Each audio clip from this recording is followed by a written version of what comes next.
facility that's about to become or has now become a shelter for displaced residents, and there were some 500 residents displaced in Calcasieu Parish and surrounding towns just overnight. And because they're expecting heavy weather to come through again tonight, maybe 6 to 10 inches of rain or more over the next 2 days, they wanted to be sure they had plenty of room for the residents who maybe displaced have already been forced out of their homes. As the governor approaches, we'll ask him about that. Absolutely, Rick. Yeah, we'll hope you can nab him. Do you get the sense that there's as much federal attention being paid here in Louisiana as we're seeing in Houston? Obviously, the nation focused in Houston, but a lot of attention there as well. Yeah. Well, that's important. We know Texas got hit a lot worse than Louisiana did. How you doing, Governor? How are you? I'm doing well, thank you very much. Rick Leventhal, Fox News Channel. Okay. We're live right now. Yes, sir. Our viewers are interested in how things are going in Louisiana. Well, obviously we're getting prepared still because even though we've been having rain bands associated with the storm in our state for a couple of days now, we're actually going to have landfall sometime overnight and before noon tomorrow of a slightly re-energized tropical storm Harvey that's still drawing a lot of moisture off the Gulf. And quite frankly, we can't afford to have a lot more rain in Louisiana on top of what we've already had. But you're going to get it. Oh, we're going to get it. And as a result, we're having to open shelters. We actually had some search and rescues last night, about 500 individuals from 3 locations in and around Calcasieu Parish that had to be rescued. And a number of them are still in the shelter because they don't have anywhere to go. Sure. Thankfully, most of them have found relatives or friends whose homes are still dry.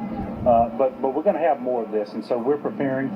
That's why we're here today, talking to all the local partners, but we also have FEMA representatives with us because this is a partnership, and making sure that we're staging assets at the right place and that the communications are good so that we can protect life. That's the most important thing. And these are lessons that have been learned over the years, over multiple major storms. Unfortunately, we have too much experience, but when we need to draw upon that experience, it's a good thing because we have a lot of people who've been through this before.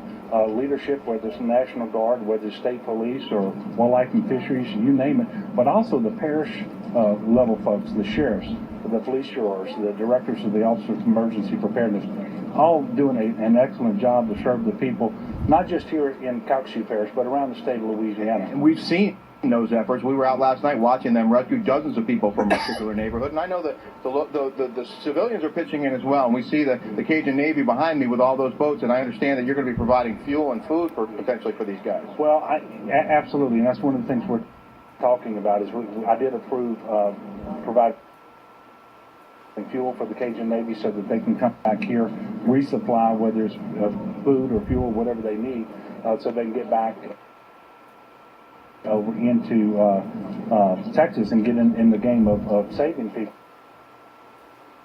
And by the way, the folks in Texas are very appreciative of their efforts because they're doing a great job. And the fact that they're willing to go today. Hurricane Katrina hit Louisiana, and we could not have had a better neighbor than Texas. And to that end, I'm told that you're welcoming refugees, evacuees from Texas into Louisiana if they need shelter here. We actually have some here right now, but those are individuals. We are offering in the Shreveport area up to 3,400 shelter spaces for people out of Texas that we're trying to coordinate with Texas now. They're deciding whether they need a shelter space outside the state. They're going through their analysis. Okay. But if they decide that they do, we're anxious to help out and take them in the Shreveport area, and we're working through that right now. Obviously, Texas got it a lot worse than Louisiana this time. How would you describe the situation in your state as compared to Texas and the Houston area? Well, first of all, we got about 48 more hours before we know how much devastation is brought to us by this storm.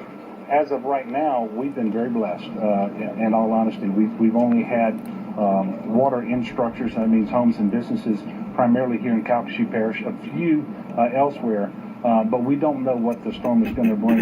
And those rain bands, by the way, are all the way across southeast Louisiana and into Mississippi and Alabama. So this truly is a statewide effort that we have, and the flooding can occur anywhere from here to New Orleans, and then as the storm tracks northward as well. So as of right now, though, we're counting our blessings because we actually had it much worse last March and last August in 2016 with those floods. But we're anxious to get these next 48 hours behind us. Governor, I know you got a busy schedule. We really appreciate your time today. Best of luck to you and the state. Yes, sir. Thank you. Okay. I just want to reinforce that, guys, as we show. I think the governor's going to be heading over to talk to some of these